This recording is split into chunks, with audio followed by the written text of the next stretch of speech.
Welcome back to Seryla Philosophy, Episode 8, Love and Hate.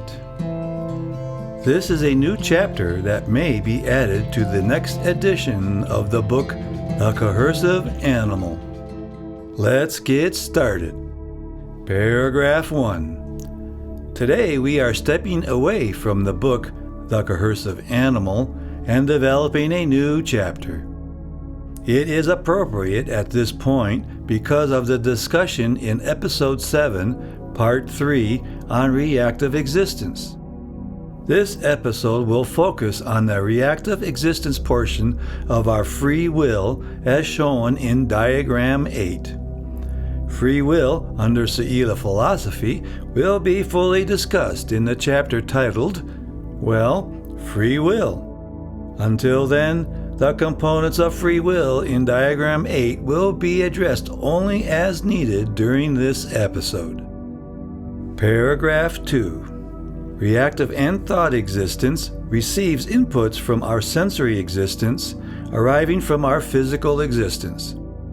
When we experience sensory existence that sources through our reactive existence, we experience a feeling or an emotion. I refer to this as reactive coloring. For example, love often is associated with warmth, and with typical colors such as white, blue, pink, yellow, or golden.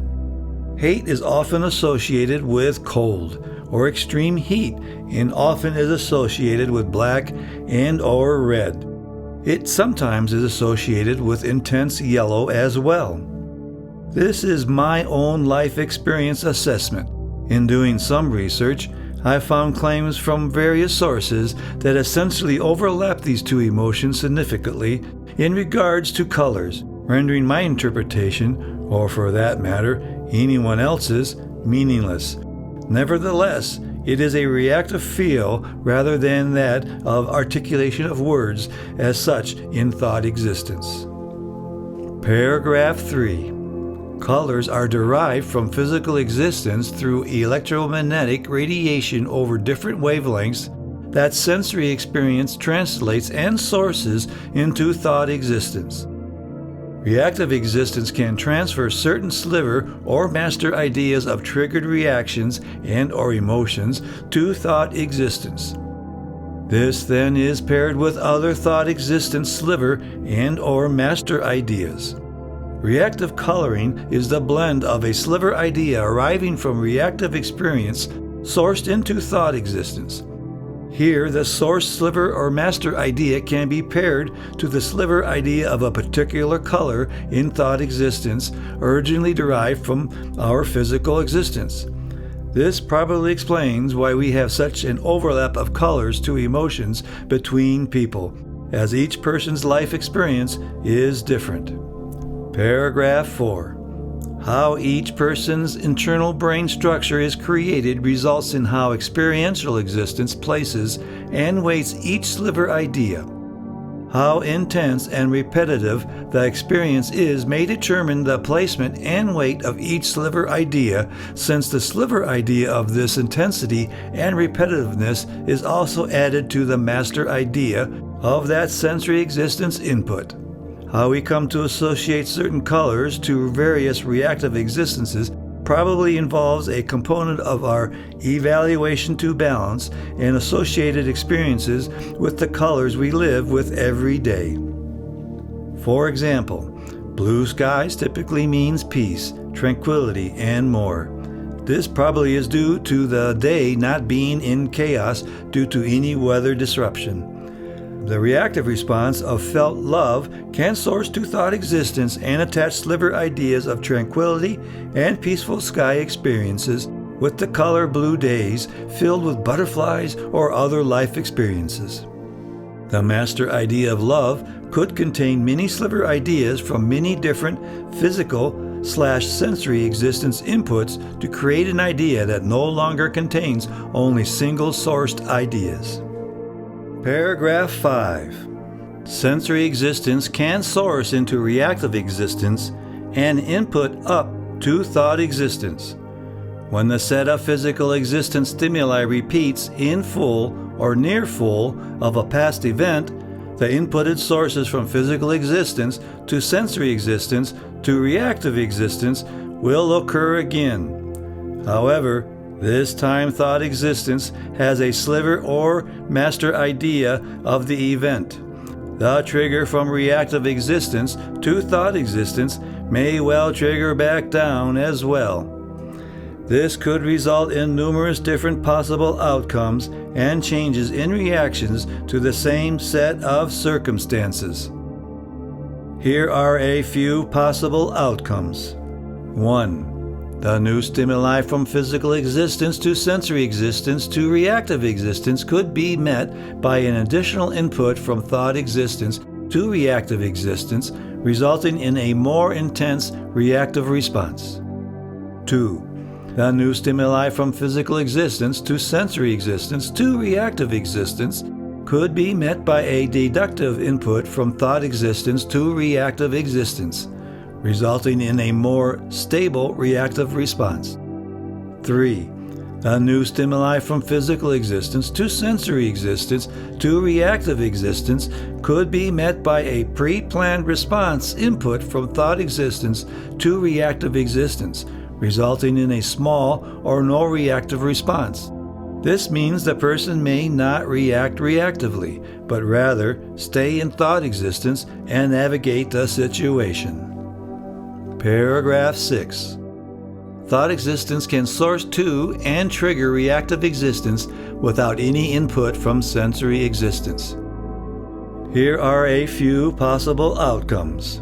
1. Thought existence of remembering could source an input to reactive existence.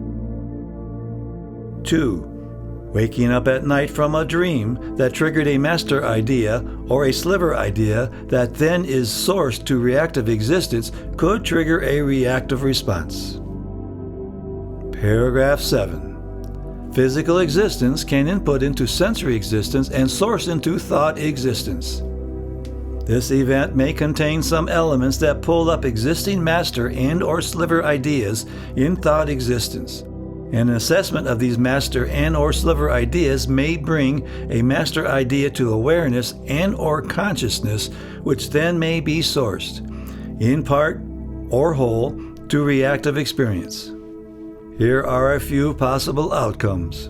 1. Thought existence could be triggered by something similar to the original sourced experience. It may be a similar face, the walking mannerisms of someone, or any number of sliver ideas. This may trigger a master idea of the original event, and that then could be sourced to reactive existence. This sensitivity to thought existence response could be an evolutionary derivative to survival. It is nature's way of engaging in the better safe than sorry position.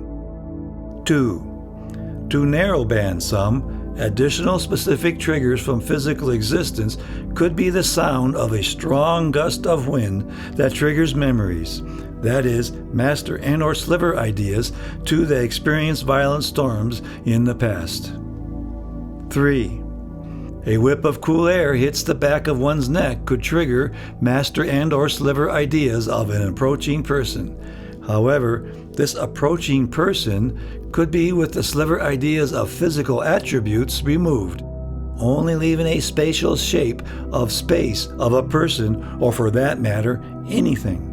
This then could loop back, triggering a new collection of sliver ideas to thought existence of an unknown approach of something.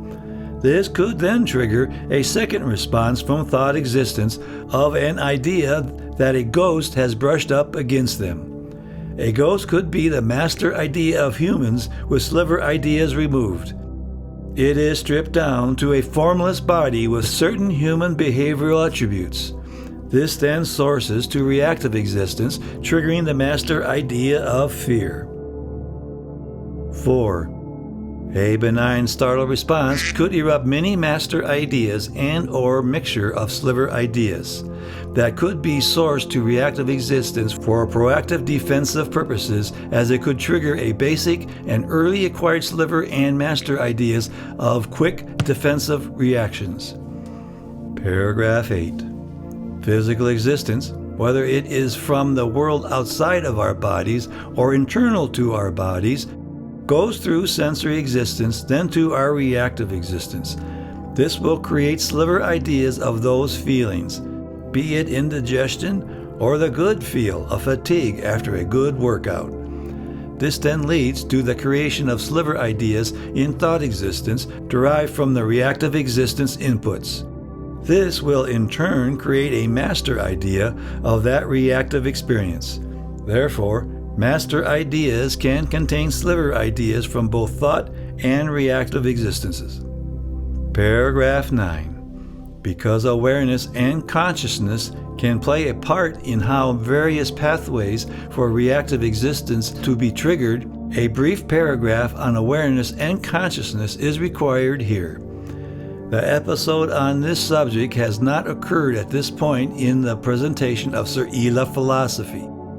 Awareness and consciousness are defined by Seryla Philosophy under the following definitions. Awareness is akin to a person driving a vehicle, and their conscious thinking is not on their driving, but on some other mental activity. Eventually, for example, one may suddenly realize they had passed 3 streetlights without conscious recollection of this driving. For the driver, they had driven in a stimulus-response manner only. Nevertheless, they may have stopped appropriately at 1 light and drove through appropriately on 2 lights without having been conscious of driving. If it helps, we could refer to consciousness as conscious awareness as well. Nevertheless, the driver had no recollection of how they had driven to their current location, and possibly no recollection of the streetlights in their memory.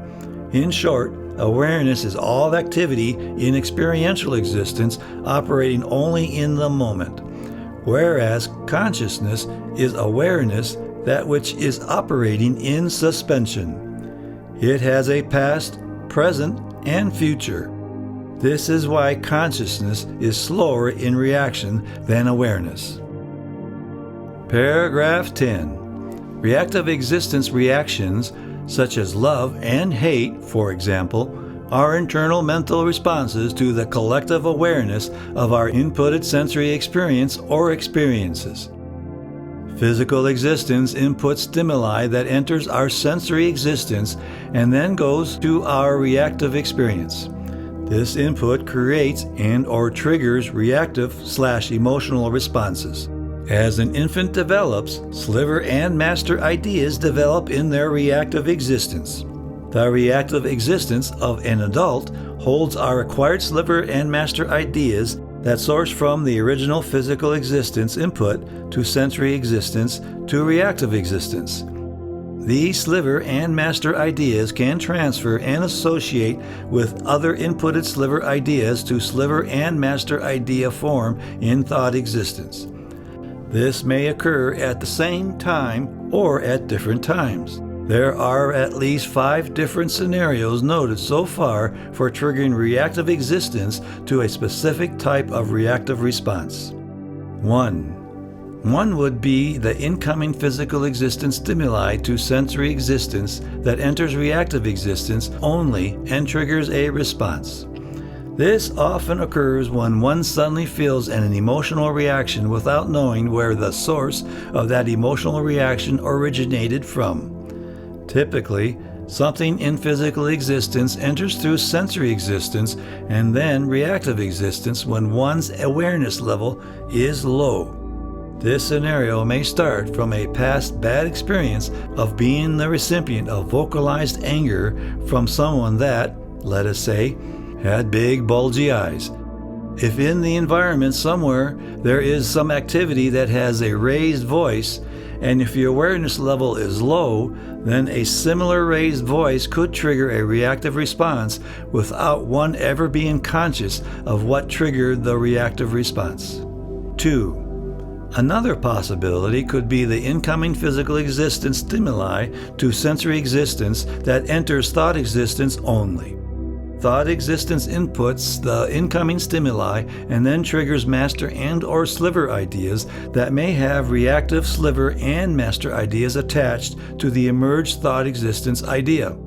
This then could source back down to reactive existence. Nothing coming from physical existence here would justify a reactive response. Typically, this could be an intrusion of thought or a sliver/master idea triggered by sensory existence that then sources down to reactive existence. Let us return to the previous experience of a raised voice of an angry man with big, bulgy eyes. If one benignly walked past someone, say on the street, that had a friendly face but also had big, bulgy eyes, the visual information from a sensory existence sent from the physical existence experience could trigger the sliver ideas of big, bulgy eyes. This then could erupt the master idea of potential danger in the environment, which then sources them down to reactive existence. This in turn could trigger a reactive response of tension or fear. Again, this thought existence to reactive existence could be triggered by awareness only. No conscious thought may arise, but awareness in thought existence may trigger to reactive existence. 3. A third potential could be the incoming physical existence stimuli to sensory existence that then enters both reactive and thought existences. Here, the reactive existence is triggered by master and or sliver ideas by reactive existence. In turn, thought existence could source master and or sliver ideas to reactive existence as well. An example could be where a hiker was once attacked by a bear. This experience created sliver and master ideas in both thought and reactive existences. Going back to the hiking trail at a later date, once the hiker sees the path and trees again, this could trigger sliver and master ideas in both reactive and thought existence. 4. A fourth possibility could be reactive existence itself triggers a reactive response. This could be the physical existence of the brain itself and any chemical imbalances. The introduction of various outside chemical interferences, be it from poison, narcotics, or even normal types of food and drink, could trigger sliver and or master ideas into reactive existence. This would be on the order of a brain misfire. These types of interference could elevate or even lower the levels of triggering sliver and master ideas in reactive existence, such as seeing an attacking bear and not being worried about it. Far out, man. There's a growling bear running towards me. Cool. The fifth possibility would be thought existence itself triggers a thought that then sources to reactive existence, which then triggers a reactive response. This typically involves an eruption of love when one remembers a person, or the eruption of hate with the eruption of the thought of a past experience. This trigger could be for the same reasons as set forth in 4. Additionally, in both 4 and in this one, 5, dreams that reach your awareness or consciousness could erupt reactive existence to a reaction as well. Maybe one dreamt of a deceased loved one or being assaulted on the street. Each could trigger a reactive response. Paragraph 11. What does physical existence suggest for reactive responses such as love and hate? Love and hate are source physical responses from sensory existence derived from our physical existence. They can be activated by either reactive existence or thought existence to reactive existence, or both simultaneously. What our physical existence is telling us is that love and hate were historically needed and continue to be relevant reactive responses for our survival. What benefits does love and hate then provide us? Paragraph 12. Before we continue, it must be mentioned that we will be utilizing the following moral equations. They are E equals E and E equals U plus or minus D. That is, equality equals equality and equality equals unequal plus or minus the difference. These moral equations are discussed in the episode thesis moral equations. What is important at this moment is that these equations are based in physical existence.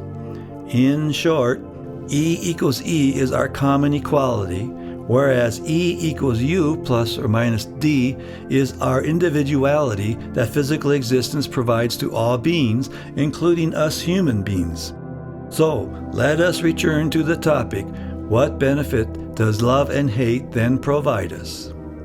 Paragraph 13. Love is nurturing. It involves growth. It provides humans a stable environment.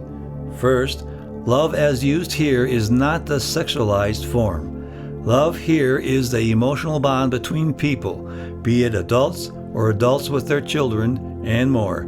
It also involves protection and sacrifice to intervene in danger to ensure continued life. Love is then a positive reaction designed to improve the human condition. Paragraph 14. Can love be used in an anti-nurturing manner? The sliver idea of love singled out without its core sliver ideas to a master idea can be moved to violate our moral equations. Our moral equations are E equals E and E equals U plus or minus D. That is, equality equals equality and equality equals unequal plus or minus the difference. This will be addressed in the episode titled Equal and Unequal Thesis Morality. In meantime, our animating minds can fly everywhere, so let us stay rooted to physical existence. Our mental life can be accountable to physical existence or to the chaos of our human mind. This chaos can create moral equations that does not reflect physical reality.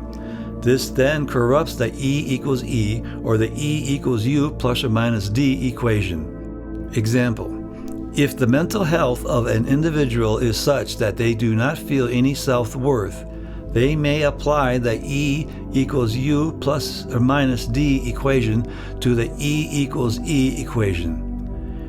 Here the singular sliver idea of love can be misplaced. This is often seen in relationships where one partner does not honor the other under the E equals E moral equation. One partner believes or acts as if they are greater than the other in terms of our humanness. Here, partner 1 engages in behaviors that reflect the E of partner 1 is greater than the E of partner 2. The equation here is then E1 is greater than E2. This violates our E equals E moral equation. It is important to note here that E equals E only applies to our common equality and not necessarily our individuality. Paragraph 15. The inappropriate movement of the sliver idea of love can occur with the E equals U plus or minus D moral equation as well. Now, to clarify, these examples given are narrow band examples to broad band ideas. Let us continue. If a parent has two children and one is good at sports but not at the arts, and the other is good at the arts but not at sports, a parent may actually move or give more weight to their love to one or the other attributes of one child. The application of love requires the E equals E moral equation. Here, the parent has chosen one attribute and applied the E equals U plus or minus D to an E equals E application. Thus, one child is showered with love while the other lives in the sidelines or even given contempt.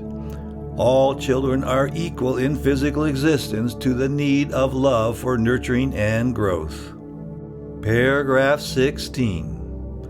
It should be noted that supporting each child's individual differences would be required to maintain the E equals U plus or minus D moral equation. Since my equation for individual difference is pulled back to equality, let us rewrite the equation to make D the answer for this demonstration. E equals U plus or minus D would convert to D equals U plus or minus E. Perhaps it is easier to see if there were two people applying for a job that required strong mathematical skills. One person applying has better abilities than the other. The required moral obligation would be to give the job to the one strongest in math. To do otherwise violates the E equals U plus or minus D, as one person has a greater value of D, the difference. To give the job where D in the equation would be lower ignores the individual's stronger skill set that the equation to balance to equality shows. For example, for individuals with math skills, let us say the average for math skills is E equals 1. Now, let's say the bell curve ranges from 0 to 2. Job applicant 1 has a difference, that is his or her D. Move from E average of 1 to that of 1.2. Job applicant 2 has a difference, that is his or her D. Move from E average of 1 to that of 1.7. This means that the D for applicant 1 would be U of 1.2 minus E of 1. Why minus E? Because to obtain the value of E equals 1, the minus sign was assigned under the E equals U plus or minus D. To get your E of 1, D had to subtract, which then provides the E average of 1. Therefore, D equals 0.2, as U of 1.2 minus 1 is 1.2.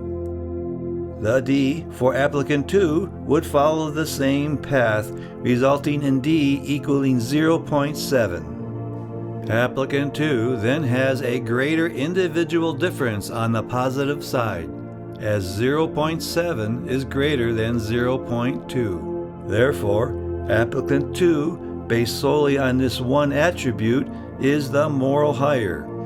If applicant 1 was hired, the following immoral equation would have been D1 of 0.2 is greater than D2 of 0.7, or 0.2 is greater than 0.7. This violates physical existence reality.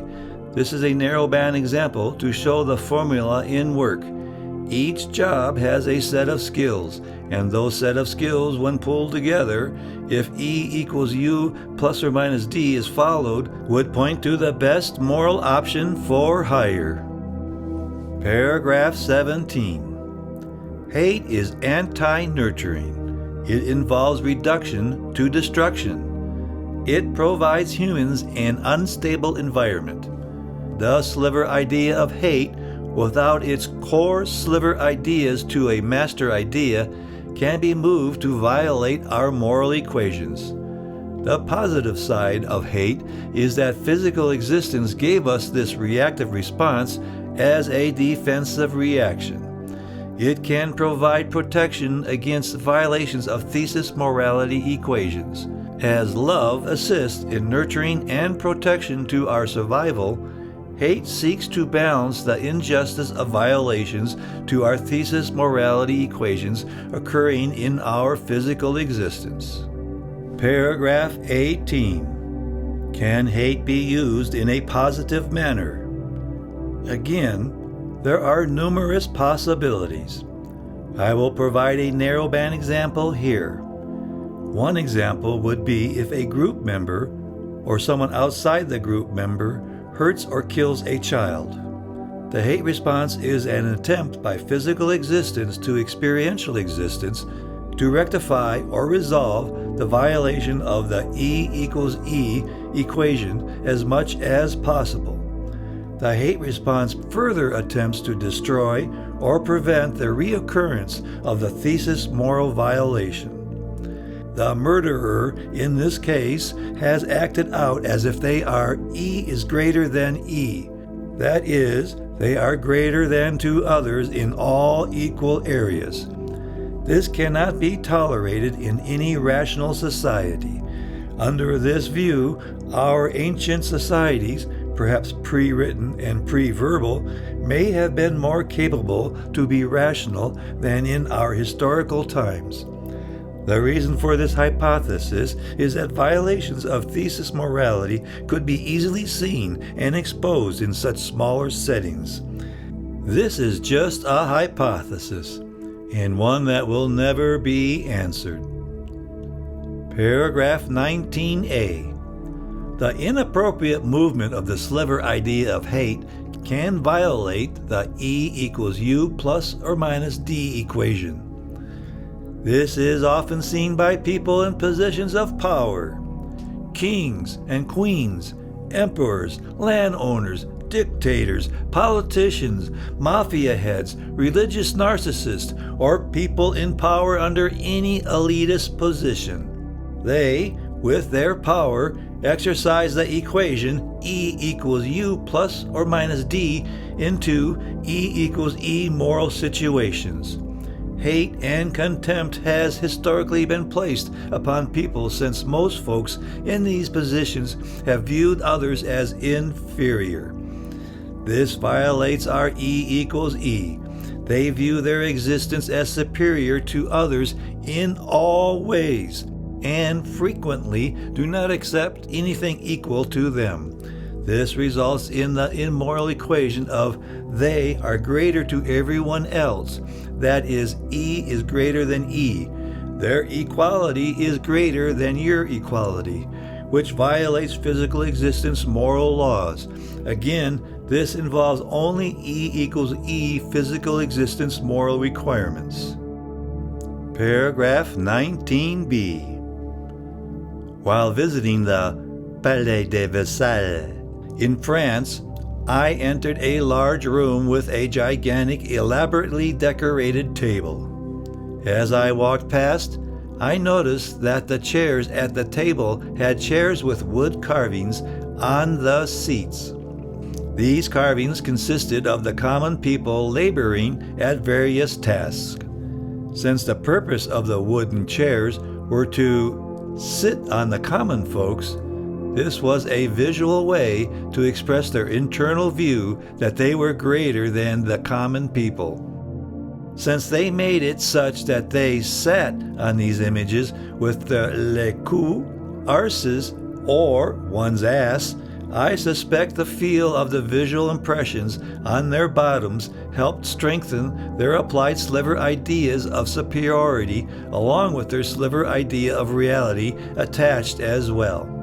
These tactile physical existence inputs, along with their sliver and master ideas with the sliver idea of reality misplaced, allowed strengthening their animated, unaccountable contempt. The movement of sliver and master ideas, all arrived from some original physical existence source, were developed into corrupted thesis moral equations that their human physical equality aspects were greater than other people's physical equality aspects. This was often expressed with the poor's difficulty in finding food, while the elites viewed their right to more food than they could eat. Except for cake. The common folks could eat cake. Paragraph 20a. Unaccountable manufactured ideas can move hate to immoral violations. However, committing a moral imbalance without understanding can create groups that begin to act like righteous thugs. The thugs in righteous clothes then respond with hate against those that try to restore a moral balance. The irony here is that after a while the righteous thugs begin to develop thought existence ideas that these people hate them. Why? Well, just because. After all, they are not doing anything wrong. Self-reflection seldom occurs. This is one of humankind's greatest historical tragedies. Our separation from physical existence and into our thought existence only creates horrendous wars and suffering. With a heavy adhesive framed reference and the manipulation of reactive existence, the buildup of unaccountable thought existence can continue to break away from reality. Because their physical existence moral infractions become more and more difficult to see, their misplaced sliver idea of reality becomes firmly planted.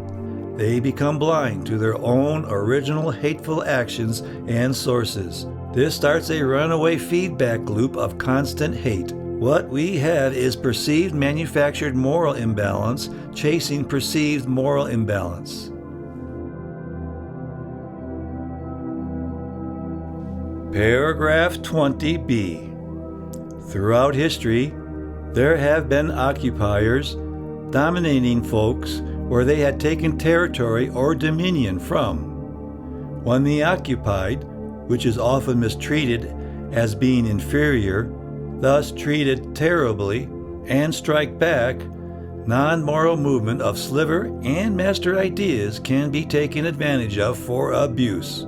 The occupiers then could use the occupied defensive actions as rationalizations of their movement of the sliver idea of reality to their own unjustified non-reality idea that their common equality is greater than others. The logical end of this movement of the sliver idea of reality to their non-reality idea can only end with, "The occupied people hate us just because." However, in situations such as these, the mere fact of occupation provides clear evidence for the violation of the E equals E moral equation. Paragraph 21.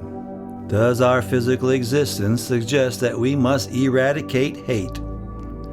If hate is a physical existence response to try to bring back a balance to a violated moral equation, then eradicating hate could render people defenseless and open to manipulation. It is obvious from the last several paragraphs that the sliver idea of hate can and often is misplaced or misdirected. Rather than total elimination of hate, physical existence suggests that expressions of hate must be held accountable. It seems to me that one component of elevated hate is that it is a response to a received repetition of thesis moral violations, and a period of time where first-stage defensive responses are denied. Under many circumstances, hate can and does stew in a captured pot of some kind. This could include non-physical entrapment by indoctrination, or to say differently, covert manipulations of people's sliver and master ideas to move them in their thought existence without their realizing such has happened. Therefore, without a clear understanding that hate is a response to a perceived thesis moral violation, and without knowledge to bring accountability to your ideas, you could be covertly trained to accept pure manufactured hate and then engage in its expression without your understanding of doing so. Paragraph 22. If hate is eradicated, could that rid us from hateful actions? This statement may appear rational at first. However, for argument, let us say humans have successfully eradicated hate from human beings' behavior, or to say differently, thought and reactive existence. Well, first, this ignores physical existence, as human beings have a historical evolution to this defensive response. The physical human brain still has the capacity to hate. Under such conditions, many abhorrent outcomes could arise. For example, if a group of humans move their sliver and master ideas around such that they move the sliver idea of reality to a master idea that a higher deity favors them over others, they could start to violate the E equals E moral obligations. Incredibly, they could move a singular sliver idea, "Let us choose love," to their superior moral non-reality stance, and begin to animate in their minds master ideas that it is okay to rape, abuse, and kill other people outside their group. Why? Because it is a loving thing to do for their higher deity. Understanding that the idea of reality has been attached to a master idea that broke away from our physical reality and existence. Paragraph 23. If hate were to be eradicated by the removal of such hate centers in the human brain, would this rid us from hateful actions? Well, no. Destructive behaviors that are recognizable in a full functioning human mind would not be recognizable hateful actions in the diminished mind. This removal would be like humans taking a step towards sociopathy, where a human mind is devoid of a reactive existence. If the whole population were rendered to such, they could very well commit atrocities against each other, including loved ones, without recognizing the harm or bring reconciliation to the imbalance of moral justice. The E equals E and the E equals U plus or minus D moral equations could not be evaluated properly. Mental animations could lead humans to use this reactive existence void and begin to manipulate this blind spot to their own ends. Humans would be blinded to the physical existence creation of hate by our Creator, that is, physical existence, for defensive and justice reasons. Secondly, if most humans were rendered as such, those with remaining fully functioning reactive existence minds could enslave those with this imposed defect. As strange as it sounds, hate is a gift from our Creator's physical existence to recognize a need for justice. Otherwise, humans could be exploited to slave labor or sexual and physical abuse to any degenerate's desire. Paragraph 24. The most common manipulation by immoral people to corrupt themselves and others is to pair hate with other reactive existences. From what I can sense, what people call hate today is a combination of emotional pain and pleasure sliver/master ideas attached to the master idea of hate. Pain is your reactive response to the thesis moral violation. Pain is a broadband word with multiple meanings. Experiencing physical pain from an attack provides immediate energy towards self-defense.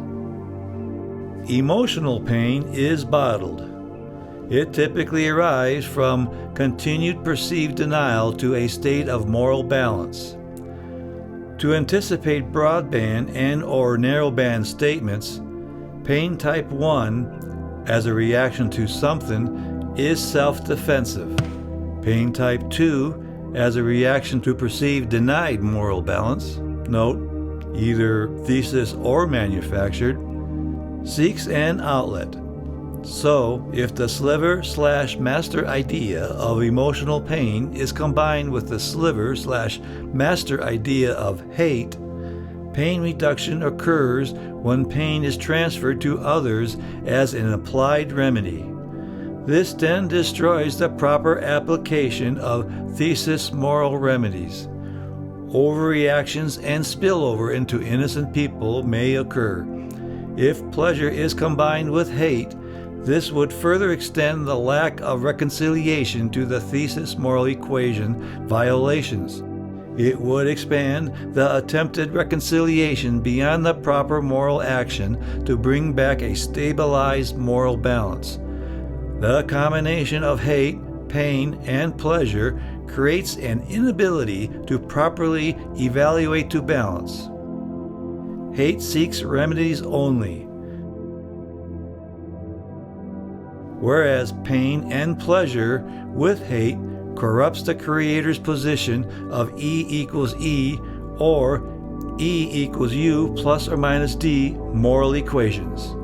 This is a lethal combination of reactive existence to result in horrendous unnecessary suffering and ironically creates immense moral equation violations.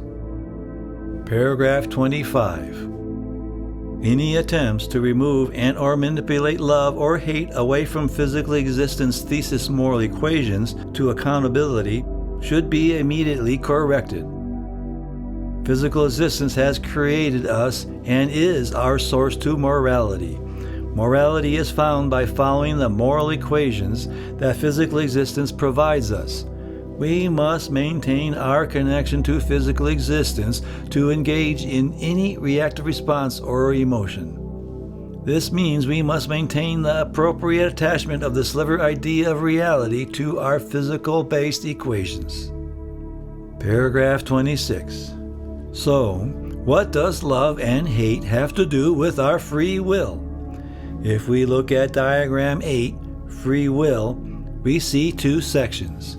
The top section provides the structures to free will. On the far upper right, we have our reactive existence. On our far lower left, we have our thought existence and the four categories that has been outlined.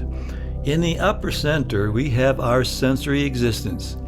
Further, there are three structures that we have not yet arrived to through this Seryla Philosophy series.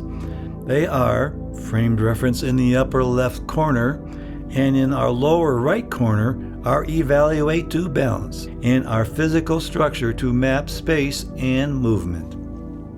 Paragraph 27. Here is the definition of framed reference as presented in the book, The Coercive Animal. Framed reference.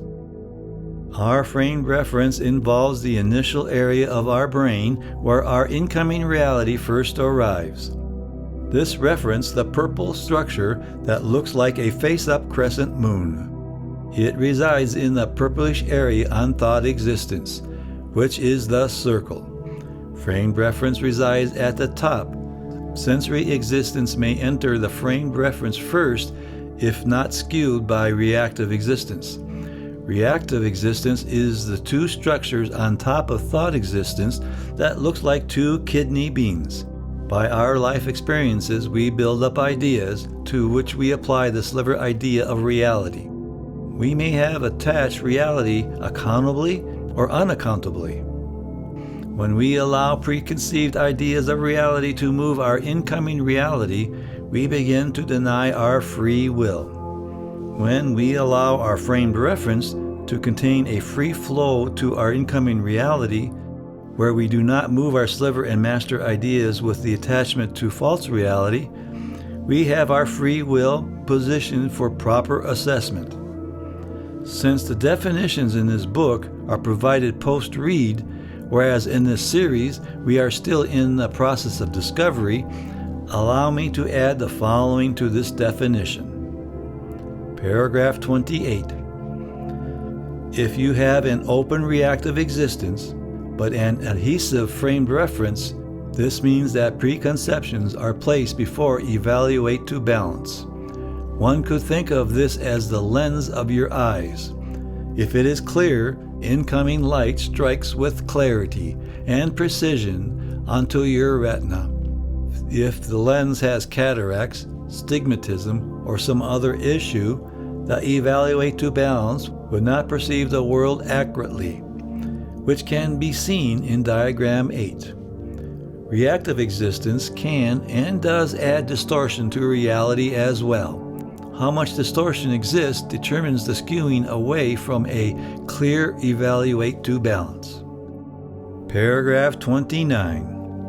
Our map to space and movement portion of our experiential existence is our physical existence structure to generate an understanding and our ability to move through physical existence.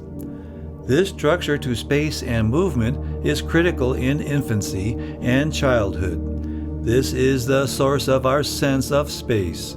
This is the physical existence structure that sources into sensory existence and to thought and or reactive existence and provides the shape of objects, movement of objects, and so on.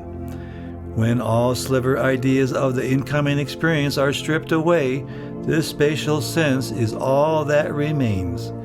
Because we can strip away sliver ideas from master ideas, we can animate in our minds spatial forms without any visual structure. This allows us to do mathematics, engineering large structures in our environment, and so on. Paragraph 30. Our evaluate to balance is the result of evolution deriving from our interaction with physical existence. In simple organisms, we have the simple stimulus-response interactions. Physical existence is always in motion. We human beings have constant physical actions and evaluations with our physical environment as well as internal brain functions to evaluate and determine our actions.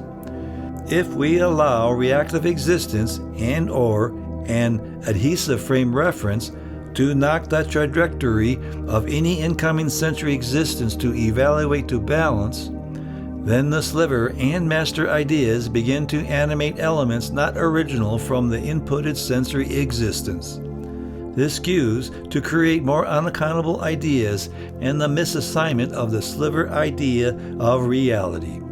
If reactive existence is open and a clear framed reference exists, the incoming sensory existence is allowed to evaluate to balance without distortion. The next step beyond Diagram 8 would be maintaining accountable sliver and master ideas that then feed into thought existence to heighten our physical existence understanding. That results in our free will, as defined by me. It must be added here that we are talking about structures in a pure form and in perfect conditions. Our reality is much messier, and this is an ideal to strive for. As the closer we get collectively, the more accountable and stable our world becomes. Paragraph 31. One characteristic of the hate reactive response is that there is a sharp and quick response that triggers a desire to action without continued heavy emotion. Hate is almost always paired with other reactions, as hate itself is a quick recognition and the feel of imbalance remains until moral stability is returned. In this regard, hate is perception of disturbance. Other reactive reactions can be attached. The sliver idea of anger often is quickly attached and expressed, which occurs if the perceived remedy is denied. Pain is attached if the person has empathy or knows the victim during an event. Pain afterwards is the mind's attempt to reconcile the unreconcilable. Justice, or restoration and stabilization of the moral imbalance, helps one deal with their pain. Rage, the emotional clouding of any rationality, may be attached to hate. In short, what we all call hate today is really an accumulation of many different reactive responses. Not surprising, as our world is complex. Therefore, any call for the eradication of hate may be really calling for the eradication of various misused emotions. Paragraph 32. If there is any controversy with this episode on love and hate, it probably would be with the position that our Creator, physical existence, with or without sentience, that thesis moral equations to accountable hate is necessary for humans to maintain moral states. Because hate is a reactive response that developed prior to thought existence, I would like to present a short story to illustrate the self-defense and movement to justice that originated in its origins. This is an ancient look back in time where a moral equation was violated and an ancient attempt to correct this moral equation violation. This ends Episode 8, Love and Hate. In Episode 9, we will hear the ancient story of Ashura's confrontation with love and hate. If you have subscribed, thank you. If you have not, please do. And remember, lovingly hit that like button.